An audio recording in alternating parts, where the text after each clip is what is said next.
Shora B'Shemte.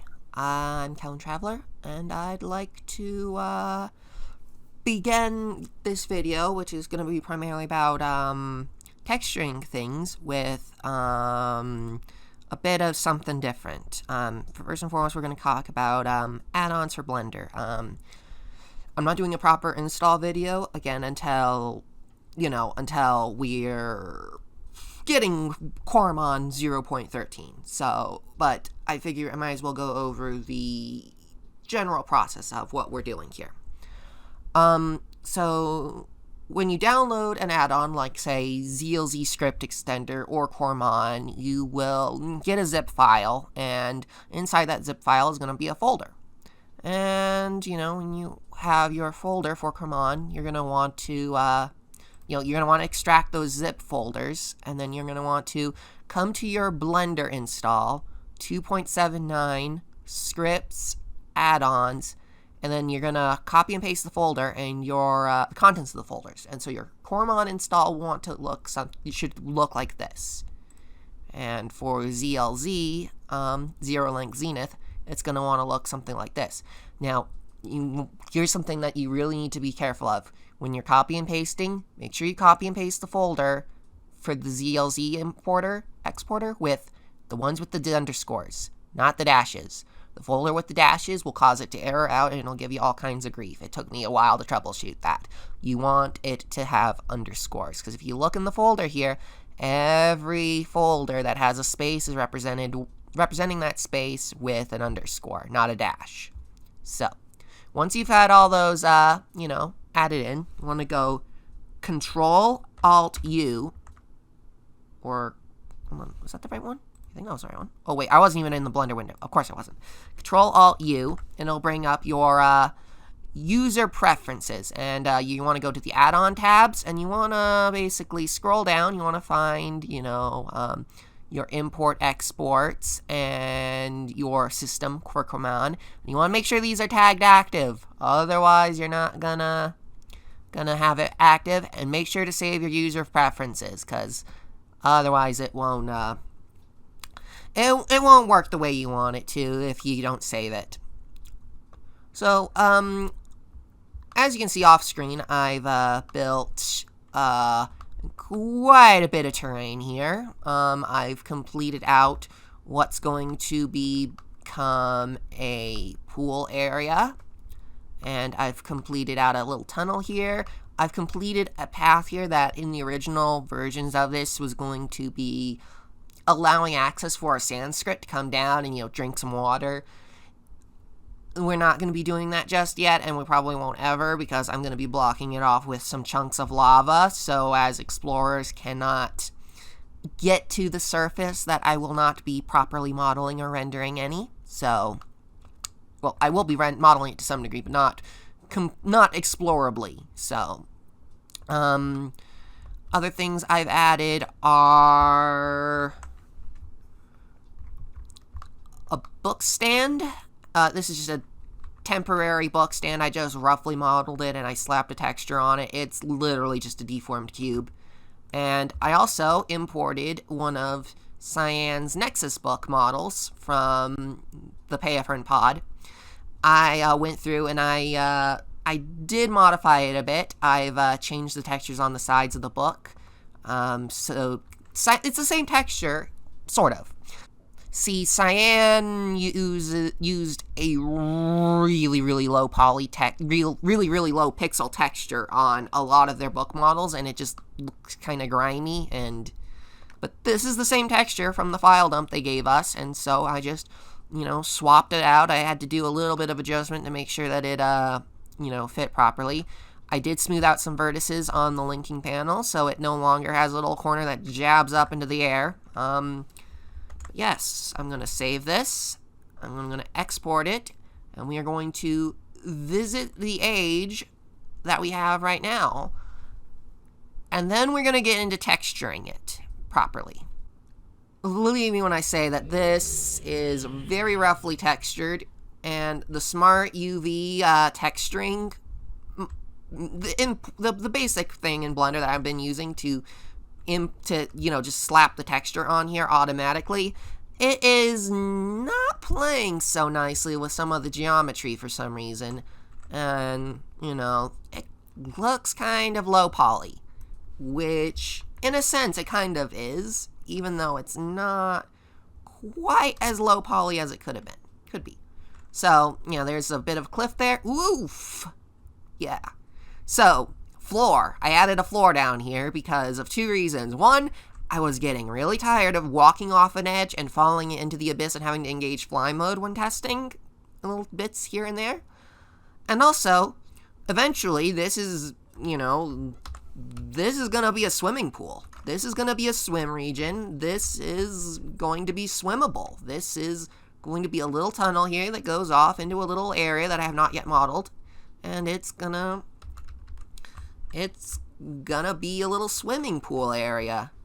And in order to make swimming pools work, we need to actually have a model, you know, we actually need to have a bottom for the water to rest on and so on and so forth. And yeah, it's going to be a little swimmable region. So yeah, as you can see, I've made those rocks visible and I've textured them and moved them out. So when I was thinking on it and I realized, you know, the shell of the pod is for the interior. The exterior is actually going to be slightly wider, isn't it? And I realized, hey, you know, if I'm going to be mucking with it a bit, I could actually use this little corner back here as like a little nook for a linking book or something. So I may move this linking book stand for the Nexus back there somewhere. And yeah, let's get a little close-up view on this book, shall we? This is the Nexus book that I've retextured here. You can see how it looks all nifty, and it's all smooth, and it's high texture quality in contrast to everything around it. This is the same ground texture on this block that is on everything else around us. So this block is what this texture really should look like. But as you can see, stretching it out over this whole bit of terrain is, it's not worked out so well. And so that's basically what this video is going to be about. We're going to be texturing. We're going to be, oof, you see that slope there? Yep, that's a slowing slope. But yeah, this whole big chunk of pathway here is going to get blocked off, and I'm still going to model it, so because visually it's going to be visible, but, you know, it's still going to get blocked off and all that. But yeah, so, this video is going to be primarily about, you know, texturing. So, let's get this pod area looking a little more, snazzy. And, yeah, I'm still going to be coming back in and, like, making the walls taller in the future, because I'm not done modeling yet, and I still need to, but we've gotten enough here that this place looks pretty good, or at least it would if it weren't for all the little blotchy texture seams everywhere, because the smart UV unwrap is not very smart in some places. Like, yeah,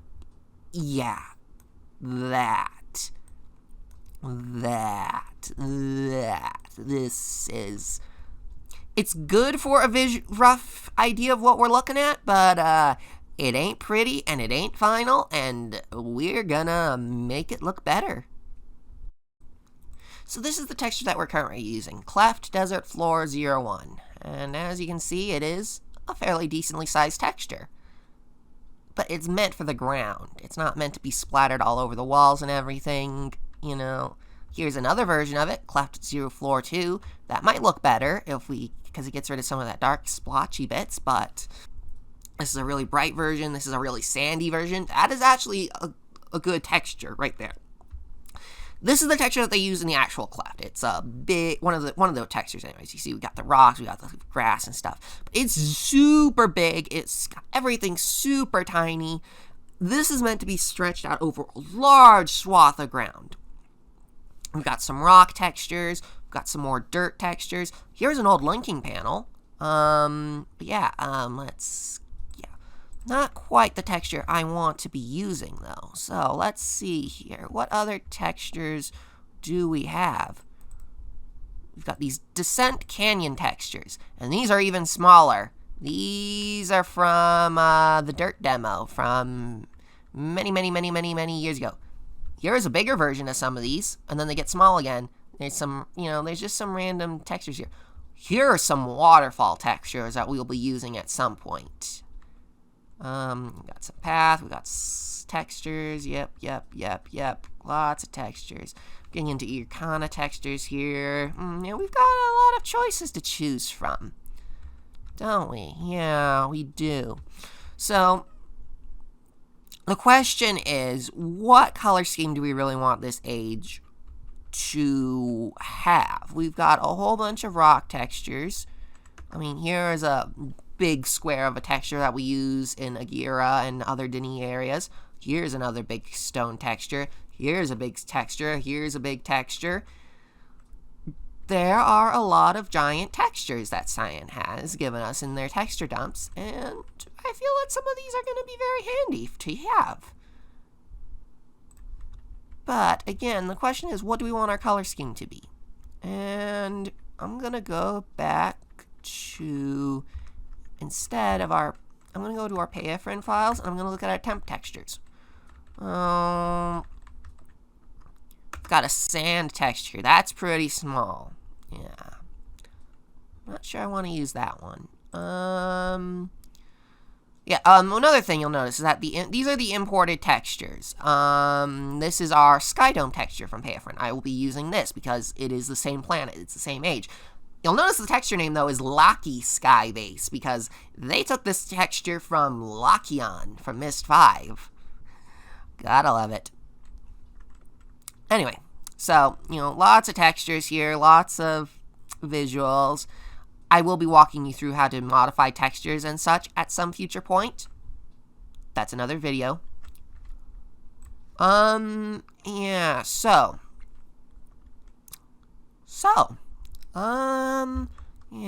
go back to let's see what textures I've got down here, because these are textures that I have been using for, the cathedral, which I'll show you later in another video. I'm gonna go back to textures, and, I'm thinking I'm gonna need this texture and this texture. So, this texture is gonna go at the bottom of our pool. It's very sandy, it's very light colored, and we're gonna make use of it. So, we're going to go into here, we're going to create a new texture, new material, pond floor. Because this is going to be the sandy pondy tunnel. Okay, new, open, and we want cleft desert floor 04. So, PNG, cleft desert floor, and we're looking for 04. Okay, now we have this. So we're going to go edit mode. And, of course, we have everything all highlighted because I did the smart UV mapping. So, now, we're still going to be using the smart UV mapping to a degree. But we're not going to be, like, super duper relying on it. I'm going to be just selecting all of these along a line here.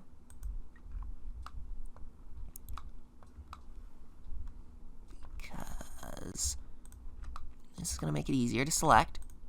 Now, I'm going to try and do this all in one bulk pass. I'm selecting my lines, I'm selecting my pieces, but I'm also making sure I select everything in between. This is going to make it easier.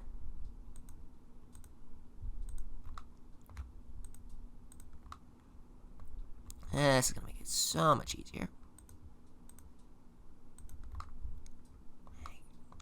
Yeah, this is really kind of the boring part. But again, it's kind of the also, like I've been saying, it's the zen of modeling and age design. We are literally taking pieces of a thing,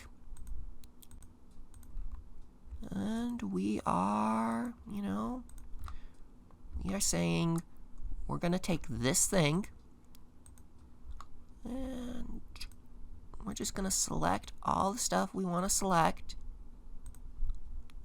And on smaller models, you know, this is going to be kind of easier. I've done the social bit, or I'm not sure what.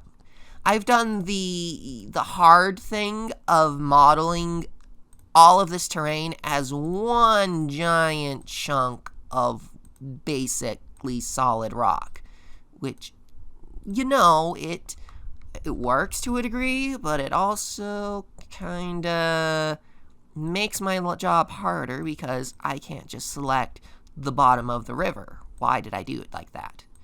Because, to some degree, I think I just do not empathize enough with my future self, who's going to have to do all this clicking.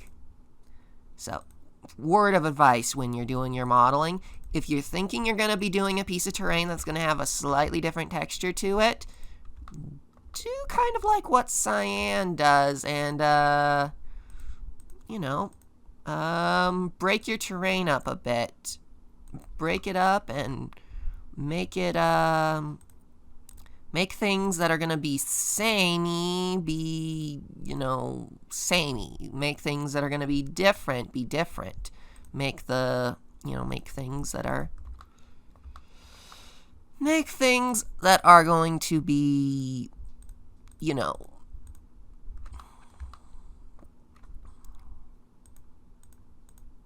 make things that are going to be the same. I'll probably readjust the height on some of this in a bit. Once I actually finish marking up this floor, we will fix that wonkiness where I didn't have my texture, where I didn't judge my lineup properly. Yeah, so we're just going through, we're going to highlight all of these. Okay.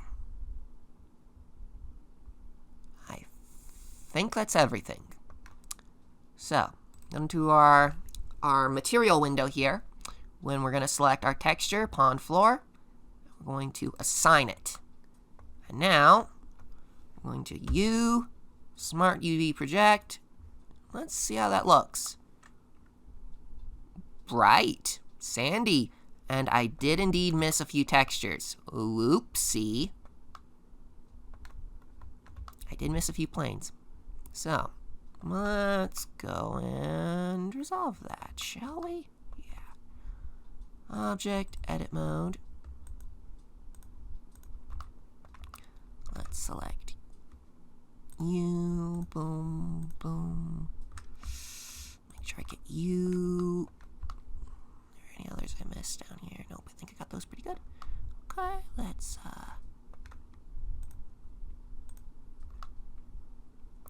and now we're just gonna basically repeat that. Assign Smart UV Project.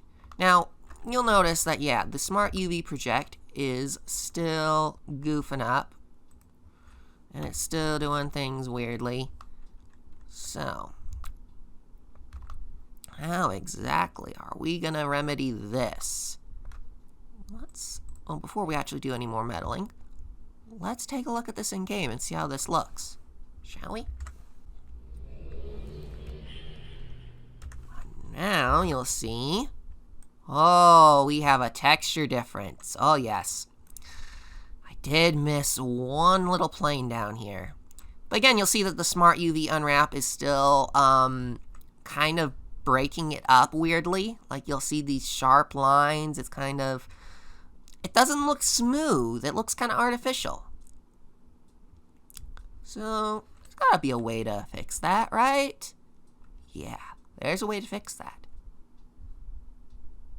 But let's just marvel for a moment, huh? We now have a sandy texture down here. And the beauty of this, now I'm not going to be worrying too much about how blurry this texture is going to be, because for starters, it's going to be underwater. You're going to be at best this high up at all times. You're going to be up here, you're going to be looking down at the water, through the water texture, you're going to be seeing this sandy color, you know, as you do. You're going to be seeing this through a layer of water, And, you know, a little bit of texture seamage isn't going to be the worst thing in the world. But that's just nifty, isn't it? We just literally transformed a bit of texture right there. Okay, let's see if I can find that missing square real quick. Aha. There you are, you little troublemaker. Okay. Go back to Blender. Object, edit mode. Let's see. There we go. There's the mystery troublemaker. Assign. And just to make sure I get everything, Smart UV project. Okay. So, how are we going to fix this? Well, we're going to do this by project from view. That did not work so well, because now we got little bits of stretchy bits there. So if we go back to object, edit mode, reset. How's that going to look? Object mode. Well, now we don't see anything. It's all white and blurry.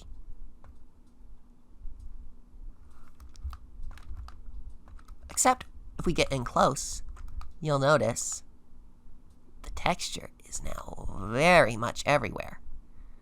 And the reason it's all white and blurry there is because our light is reflecting so brightly. We are not able to see the texture for how condensed it is. So, let's save this and see how this looks again. Export. Launch.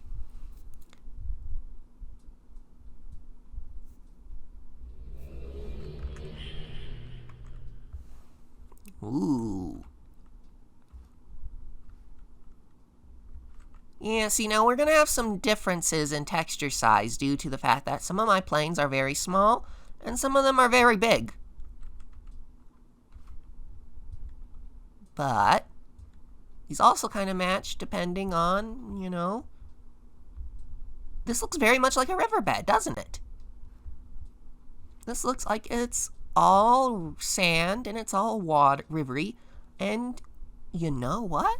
I'm not too upset by this. This looks not too bad. You know, this has that sandy beach kind of vibe to it, doesn't it? Yeah, this does have that sandy beach kind of vibe to it. I like that. I like that a lot. In fact, I'd like it so much I'm going to carry it up the sides of the cliff here. Bit higher than we have them now. Maybe. We can come back to this though. I'm like this how this is now. This is, you know, this is not too bad. This gives us that kind of seabed kind of vibe. And as much as the texture repeats, if you look closely, you can see where there's banding, where it's repeating. But that's not bad. In fact, that's pretty good because it looks, you know, you're able to kind of get a glimpse of how the terrain levels out. You get a sense of feeling of everything, you know. In fact, that gives me an idea. That gives me an idea for the rest of the rock terrain here. So I switched the base texture here to Cleft Desert Floor 02, which is the same as Cleft Desert Floor 01, except it doesn't have a lot of dark splotches on it to make it a little more different. I kind of do like how this looks a bit better at a distance, but we still have the Smart UV wrapping being a little, well, I don't need to say it, do I? So, here's my thought. I'm going to need a couple of different things. One, I'm going to need something to deal with the banding here, to blend it a bit more. Now, there's a couple ways I could do that, but my first thought is, well, I'm going to open GIMP, a photo editing program. It's free. It basically is the free man's Photoshop. One of many free man's Photoshops. You don't have to use GIMP if you have another editing program that you prefer for photos. But I am going to be taking in the two textures, Cleft Desert Floor 02 and Cleft Desert Floor 01, and I'm going to kind of blend them together.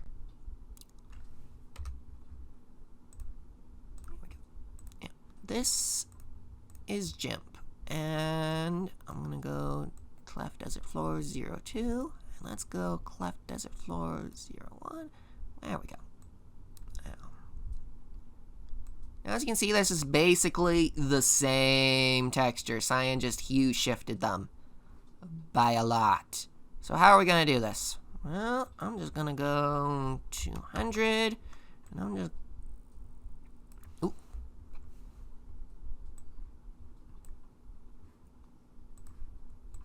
Where?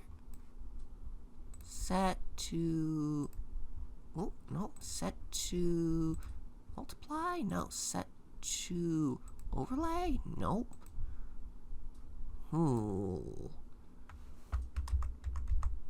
What's going on there?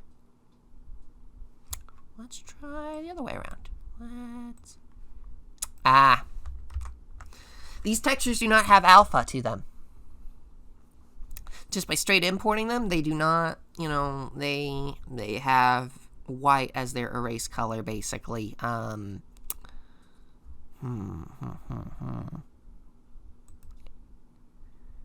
Okay. Well, there's a couple of ways I can change that. To new layer. I'm just going to disable that. Let's see if that works this time. Aha, there we go. See, now we've got that. There we go. So now that's going to look like it's blending between the two textures. We got a little bit of sand. Let me... Oops, don't want to erase that texture. Okay, Okay, so to ensure that I'm not gonna to make sure that these are gonna tile properly, I'm just gonna erase the corners here, and then I can go a little hog wild, making sure it's all like that. There we go. And now I'm gonna file export Cleft Desert 04 Dust Desert 04. I'm gonna name this Sand Blend. And yes, I will in fact save this file. Of course I didn't, because let's see. And save. There we go. So now we have this texture. Woohoo! We have a new texture. How cool is that? Yeah. Simple as. Okay. So we're gonna go material. I'm gonna do new material. Sand blend. And this is gonna go new, open, PNG, and we're looking for Cleft Desert 0 floor. Sand blend. Perfect. Object, edit mode. So, let's see how this is gonna look if I do that. Will I see the difference? No, of course not. Okay.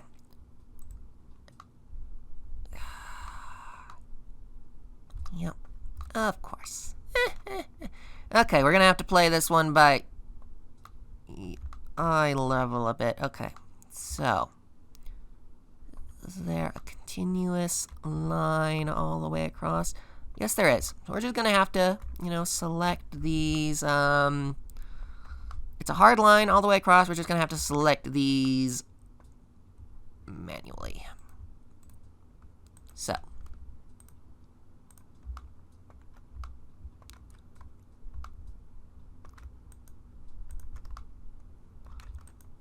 Make sure that we do not, I repeat, do not change in elevation as we're going along here.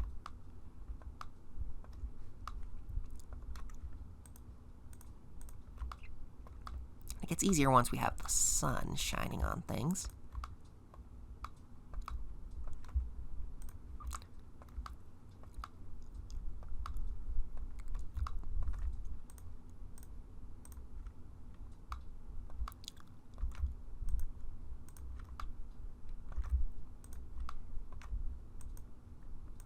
Oops, see? I do not want to change elevation there. No, we do not want to change elevation. Boom. Okay. Now, we can go material, sand blend, assign. We're going to do the same. Ooh. Nope, nope, nope, nope, nope. That did not work out the way I was expecting it to. Sometimes when you do this stuff, you know, Blender gets weird. Well, this is where we go to the UV image editor. We're going to go to Cleft Desert Floor, Sand Blend. And we're just going to select A. And let's rotate. Come on. Come on.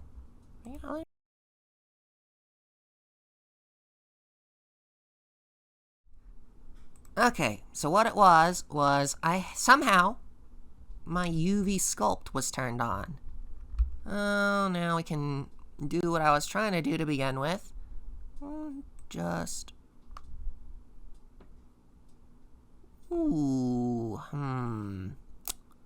That did not fix all of them. It did not fix all of them properly at all. No, well, would you look at that spin? Whee! Spinning! That's a neat trick. Okay, well, we're just gonna have to do this manually, one piece at a time.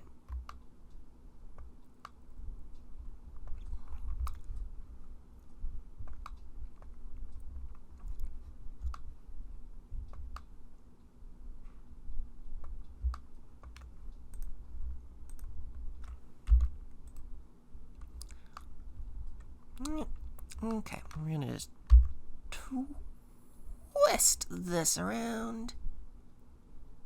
And again, I'm just using the same rotation tools here. So we're just going, we're just selecting these faces. Boom. We're just selecting all the faces here. And then in here, we're going rotate. So just rotating it, and it's going over the axis, and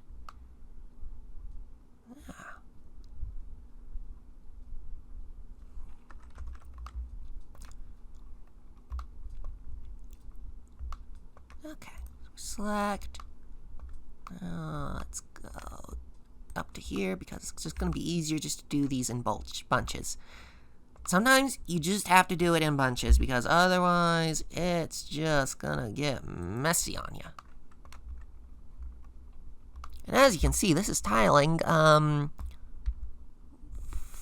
fairly nicely, even though we have to keep adjusting the UVs on it. But yeah, that is tiling rather splendidly.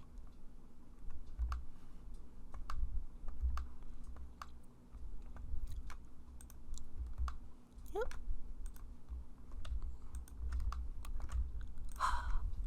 Now we just have to keep turning it until it all lines up nicely.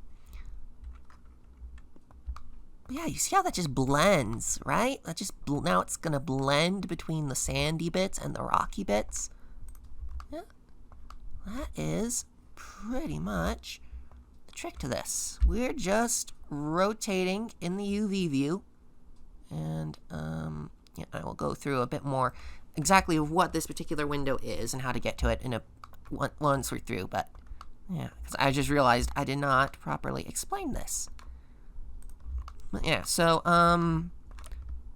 yeah, basically the down here is normally we have it in the properties setting, and then when you're going in, you want to edit your UVs, you change it to the UV editor, and then the thing changes location. But yeah, this is basically how we, how we make sure that our textures look the way we want them to, because the automatic generation can be pretty lackluster sometimes, as I pointed out already. Because it's just automatically, okay, good. I think we're at the end of this rotational endeavor. Whee! Here we go.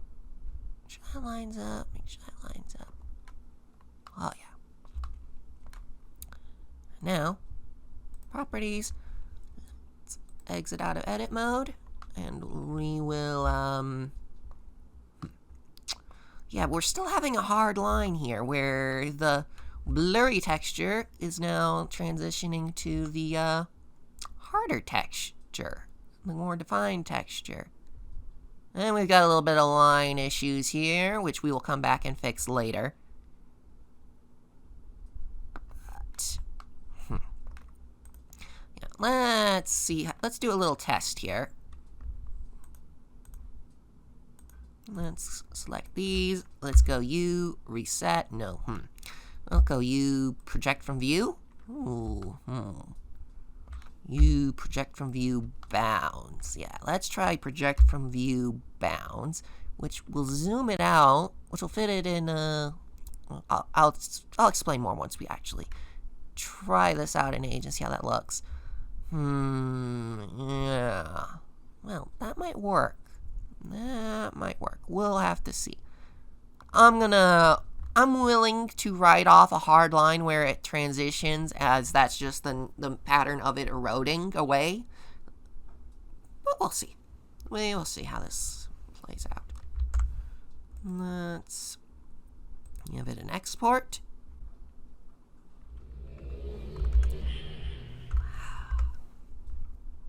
See, that blends so much nicer, doesn't it? Although we still do have the line issue between them, because I did not get things lined up properly everywhere. But, okay. Yep, that looks a bit better. Yeah, let's play it from up here. From afar.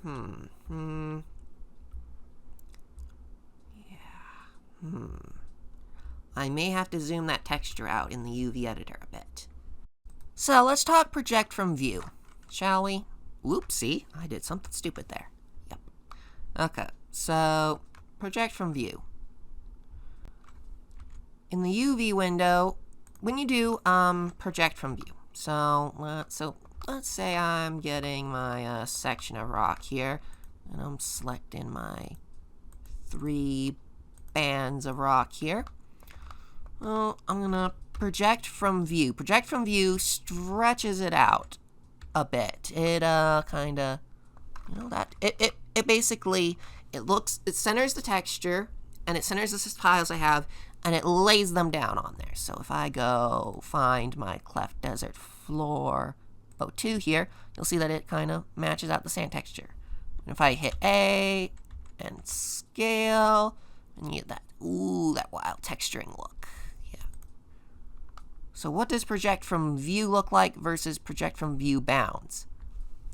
It confines your texture to the bounds of the space. So if you want the texture to, look smooth, it's gonna, when you do project from view, it's gonna project the tiles on the textures onto the view. It's not gonna, it's not gonna like revolutionize the texture look. It might blend a bit better, to be honest. If you do project from view bounds, it's going to stretch it all to kind of fit, and it gets kind of wonky looking. Sometimes that's handy, and sometimes it's not. So if we zoom this out.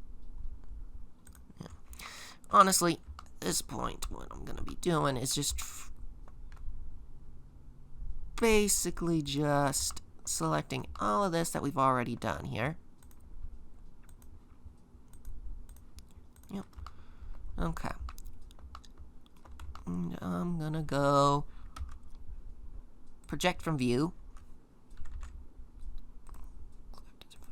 Okay, so we've got our text. Now, you don't have to put the texture file here when you're doing this kind of groundwork. I'm just doing this for demonstration purposes. When you're doing something like a physical model, yes, it definitely helps to have your texture visible behind there, because then you get to do cool stuff like this. And it helps you line stuff up. And the smaller I make this texture, the more it's gonna, kind of blend with, the more it's gonna blend with this seam line here. And you can see it kind of looks a bit more better here when I've zoomed it out a bit. Yeah, That's a fairly good look. So this is all about what texturing is about when you're just kind of selecting what you have, and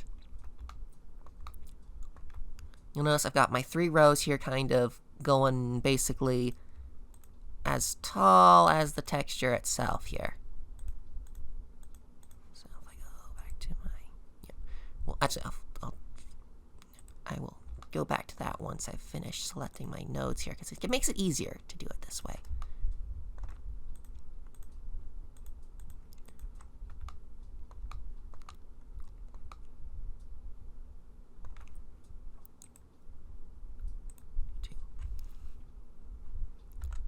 Now, let's go you project from view. No, project from view, not from bounds, but project from view. Scale this up just to kind of get it to match, and we'll drag it. And let's go look at our corner here and see how well these match up. Not bad. There's a little bit of a seam line, but it blends very well, very, very well. And that is what we're looking for, basically. We're looking for, to get these to... looking for this to blend. You already see the difference, right? It's super blurry, but now it's looking kind of real. Yep. That is what we're looking for, basically. We're looking to, to select these nodes here.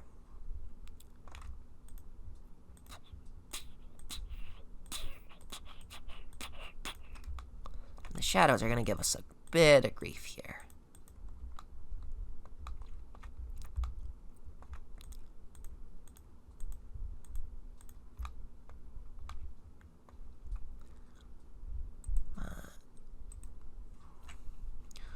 You project from view and scale it up. Scale it up. If we look here, let's see how well did this blend. I think that blended pretty well. It's gonna be hard to tell from, this angle because of the shadow, but yeah, that's basically the technique. We're gonna grab and scale and try and make things look pretty and make sure that they kind of match, where they blend together. It's a lot of work. You best be prepared to be doing a lot of mouse clicking on this stuff, because you're going to be doing a lot of it. No, I don't want to use that texture. I want to use that texture. There we go. Ooh. Now, see how those files are all way out of place? That's the smart UV stuff screwing it up. Because why would it put all of those faces that are next to each other so far across from each other? Okay, so we've got some texture not mismatched there. Let's drag you around. Let's try and find a place where you're gonna... Now see, the issue with project from view is that if you're not getting it level, you're gonna end up with some wonkiness. So yeah, let's get that.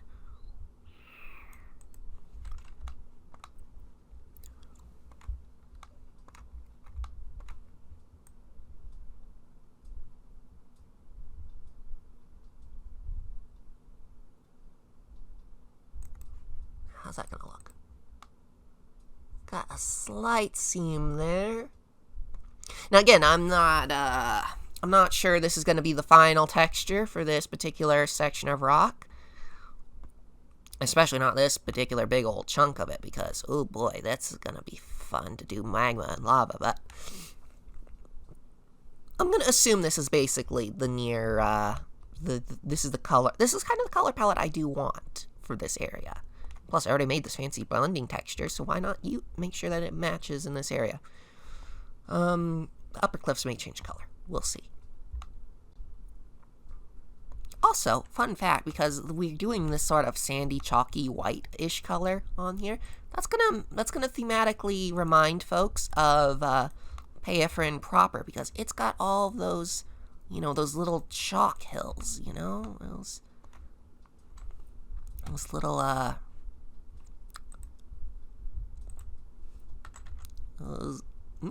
oh, now see, there's something you need to be wary of when you're doing your scaling. If you do the inverse, it'll flip over. Woo! Woo! Woo! Woo! Look at that. We're flipping the texture around. Woo! Woo! Woo! Woo! Woo! Rave party. Boom! Boom! Boom! Boom! Boom! Boom! Boom! Boom! Okay. Right. This way. Yep. Okay.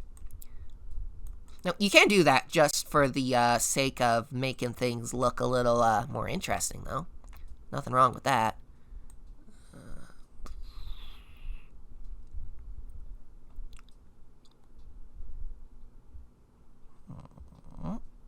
Now, you notice, so see, in here, it kind of tiles. So no matter where I'm placing this, it's gonna try and make sure that the tiling, you know, it kind of, it carries on. It's not like it's one texture, and if you go over the edge of the texture, it's gonna stop, you know.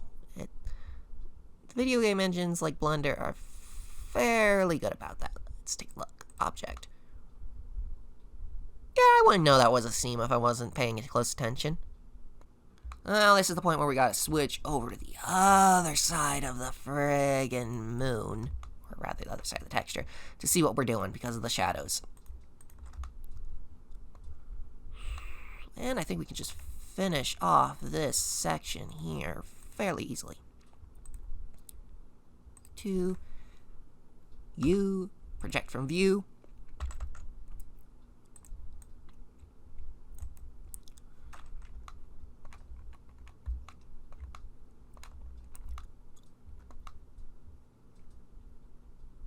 Now, I have no idea how this is going to look once we actually, you know, have dynamic lighting in here. I'm kind of hedging my bets a bit that it's going to actually look decent. Gotta make it look pretty, even if you're not sure it's going to look pretty, you know? Gotta hedge those bets a bit. Okay, so let's see. We've got that band all the way around. We gotta do...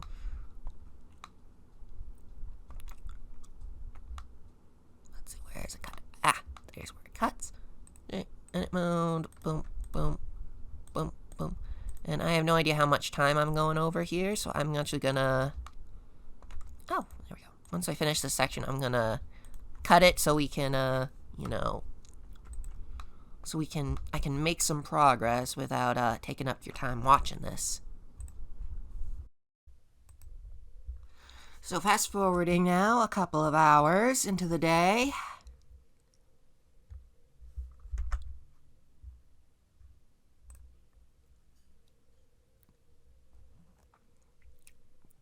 I have completed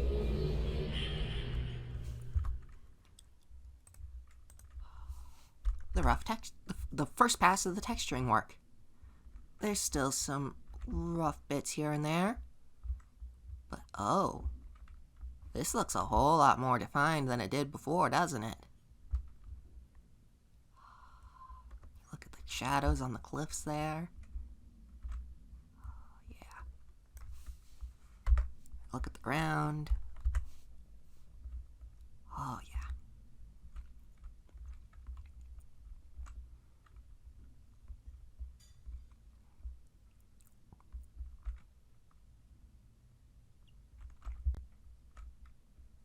Now this is looking pretty good. Admittedly, there's still definitely stuff that needs work done. But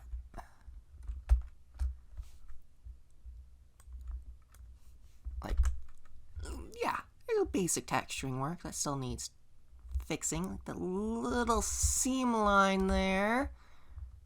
Though, admittedly, honestly, once the water's in here, it's probably not going to be seen.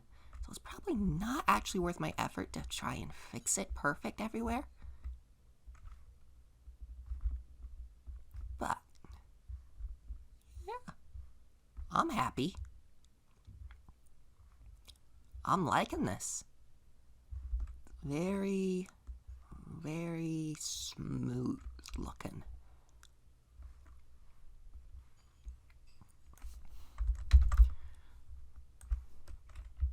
If you look around, you'll notice there's some bits where, the seams are not quite lining up right. Although in the case of this little pathway here, that's very much intentional. Although I am going to need to zoom out those textures a bit, because that's looking a little grainy in comparison to everything around it. So yeah, some of these textures need a little bit of fine refinement, but it's a lot better looking now than it was earlier this afternoon. If you look at the corner of the clock, oh boy. Yeah, we are looking pretty good. And on that note, I am gonna bid you farewell and adieu until the next video. Mind the typos. Shora Bashemte.